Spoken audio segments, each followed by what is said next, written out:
Praise the lord. ఈరోజు దేవుని యొక్క వాగ్దానం, గుండె చెదరని వారిని ఆయన బాగు చేయువాడు. 147వ కీర్తన 3వ చరణం. ప్రియులరా, ఆయనే మనలను పుట్టించెను, మనము ఆయన వారము, మనము ఆయన ప్రజలమై ఉన్నాం, ఆయన మేపు గొర్రెలమై ఉన్నాం. మన దేహ నిర్మాణకుడు ఆయనే. గుండె చెదరని వారిని ఆయన బాగు చేసే దేవుడై ఉన్నాడు. ఆయన తన వాక్కును పంపించి తన ప్రజలను బాగు చేసేవారై ఉన్నారు.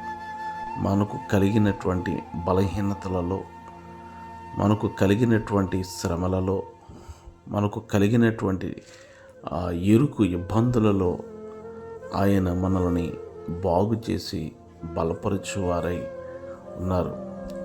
మన గుండె బలహీనమైన, మన మనసు కృంగిపోయిన, మనము ఆరాధించినటువంటి దేవాతి దేవుడు గుండె చెదిరిన వారిని బాగు చేసి వారి గాయములు కట్టివారై ఉన్నారు. మీకు ప్రార్థించే దైవజనులు డేవిడ్ మినిస్ట్రీస్ కాజు.